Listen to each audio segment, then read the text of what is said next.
We're joined now live in the studio by South Australian Independent Senator Nick Xenophon. Just a warning, if you hear a bell and you see the Senator jump up and race out, it's not my questioning, it's because there may be a division in the Senate shortly. Well, it may be your questioning, but it might be a convenient excuse to leave you at the interview. Yeah, just let's leave it at that. Yeah. Now, Senator, you are from South Australia. You were in the chamber yesterday when David Johnston launched his extraordinary... I wasn't actually in the chamber, but I saw it, and it was one of those, moments that it was just extraordinary. I just couldn't believe Senator Johnston would say that. I actually liked Senator Johnston at a personal level, but his comments were ill-advised, they were stupid, and today he's expressed his regret at those comments.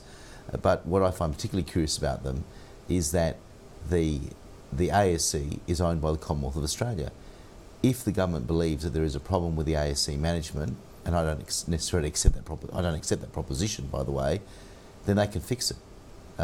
He's now talking today in a statement to the Senate about a whole legacy issues and said that the workers at the ASC are world class, which is, it's good that he's clarified that, but I just don't get why the government said what they said.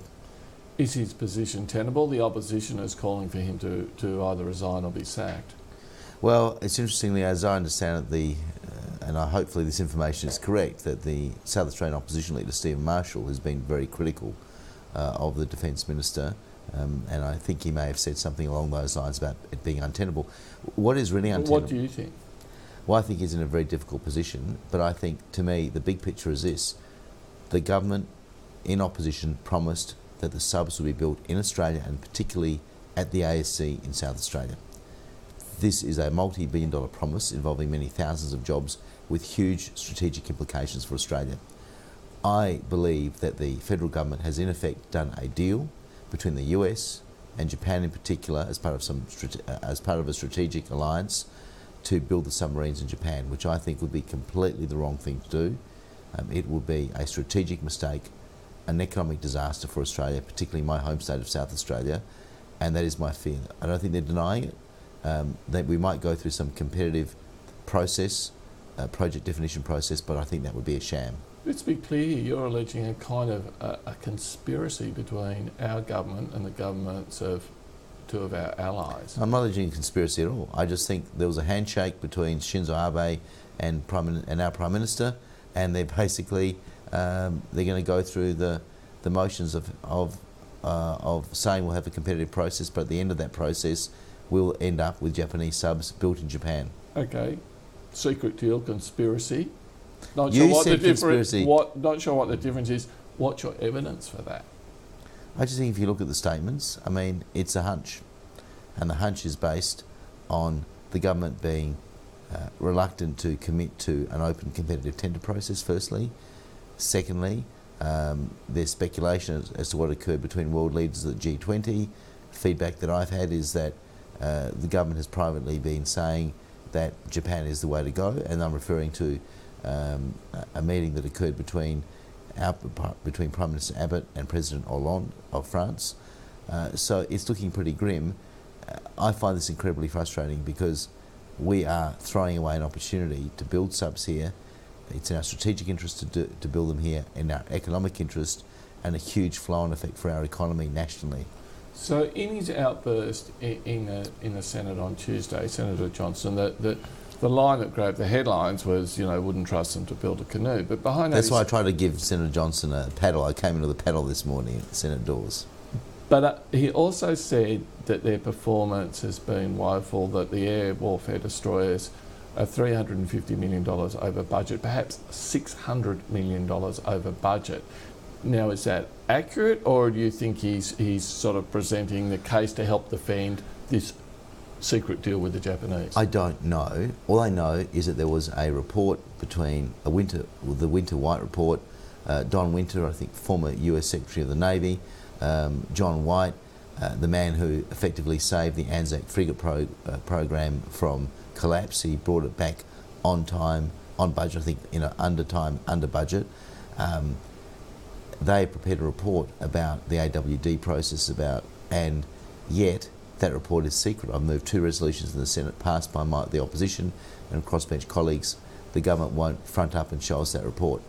I think it indicates that There is a rescue plan for the AWD process, but we don't know where that's at. I asked questions in Senate estimates recently, and it appears to be languishing, that we haven't had any sufficient movement on that.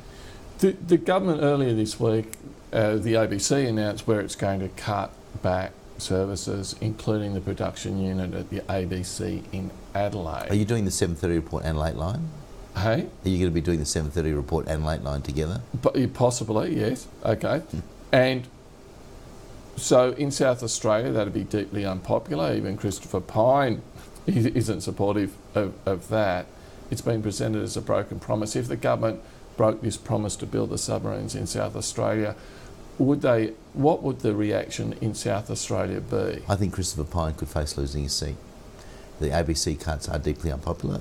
It's good that that Christopher Pyne is putting up a petition for his electorate, but I know a thing or two about stunts. I see it more of a stunt than anything else. The people that Christopher Pyne needs to be petitioning are his cabinet colleagues in relation to these cuts. I also am very critical of Mark Scott, the managing director of the ABC, because those cuts I see as political in nature, that they seem to have cut the regions, South Australia losing its production unit, very responsible for that great countdown blockbuster special over 2 weeks, average of 1.2 million viewers, which I hope you saw. Mm-hmm. I don't get it. Why would you alienate a lot of coalition supporters who are great friends of the ABC? If the submarines go, we don't get to build the submarines in South Australia, that will be a big blow for South Australia and for Liberal, lower house Liberal members. I think that they're looking at a tsunami of bad electoral news, because people will be fed up. And also the auto industry, we're looking at Holden departing in 2017. The government wants to slash the automotive transformation scheme.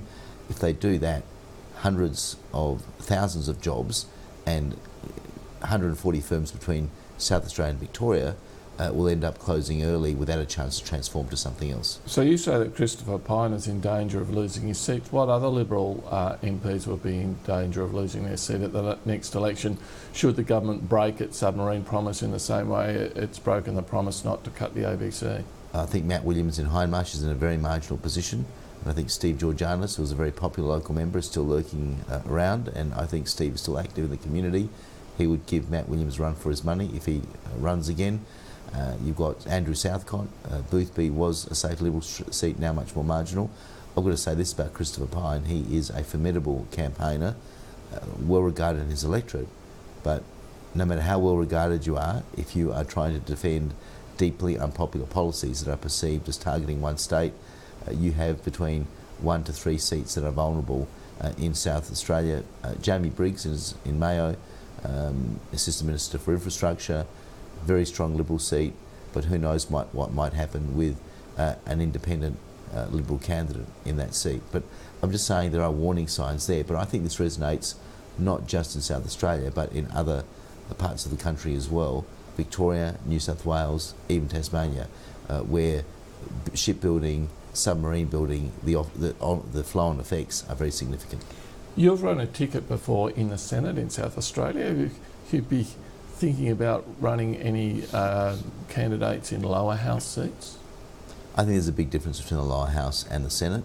I think that what is likely to emerge is that there may be some strong independent candidates, well known in their local communities, that may want to run. Look, it's too early to say. I'm hoping that we don't have to even think about that. I just want the right decision to be made on the subs and on other issues affecting the nation, and in particular my home state. Can we move on to the Senate? Now, there's a couple of things happening at the moment in the Senate. The first is Jackie Lambie's resignation from Palmer United, so it's a much more fluid situation there with that senators. The other thing, we've had the Prime Minister signalling that he wants to clear the deck somewhat with the budget, which is still, elements of which are still held up in the Senate. What do you see happening this week, next week, when it comes to some of those budget-related measures, such as higher education, GP co-payments, etc.? Look, I don't think the GP co-payments will go anywhere. I think it's a deeply unpopular move. It's, intuitively, why would you discourage people from going to see a doctor, the front line of our medical, our health system, when that could prevent people ending up in hospital, but with early intervention? GP, Medicare costs taxpayers $19 billion a year. The hospital system costs $140 billion a year. Surely you want to reduce the costs to a hospital system. I don't think it's going to go anywhere.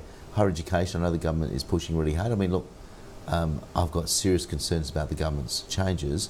I've got to say that Christopher Pyne and his team and his advisors on this issue have been extremely professional in the way they've presented their case and very thorough, but I still have serious concerns about what the implications of that would be, and I can't see it getting through this side of Christmas. I may be wrong. I know the government really wants to get it through, but I think that they are very significant changes, and doing a deal with one or two blocks in the Senate, I think, is unlikely at this stage. So let me paraphrase: GP co-payment, no chance; higher education, some chance, but with profound modifications. Sure, except I spoke to some of my colleagues. I think it's very, very unlikely. I, for one, would rather see this being dealt with in the new year. I think that if we get it wrong in terms of any changes, then we get it wrong for the next generation. So I think if there are going to be changes, and I'm not yet sold on them, despite a very professional sales job, and I say it as a compliment to Christopher Pyne and his advisors, I still think it's less likely than not this side of Christmas. Just finally, give us an insight into the dynamic in the Senate. Now, you've got 8 crossbench senators. I guess previously the government would go to Palmer United first and then maybe to some of the other senators. It's not so clear now. I guess if I were negotiating on behalf of the government, we'd be trying to pick off crossbench senators one by one. How are the crossbench senators dealing with each other? Are you becoming more coordinated? Are you talking a lot? I wouldn't say that. There are different groups. I think it's a question of an issue-by-issue basis. So I think it's important that we are cordial to each other and civil and decent to each other, and that we just keep talking. I think that's very important. Okay, Senator Nick Xenophon, thanks for your time today. And where's a glass of water here? These budget cuts at Fairfax. Well, we thought there'd be a division. And next time, I'm bringing my own water. Okay, all right. We'll need to supply water for the Senator to lure him back to the program.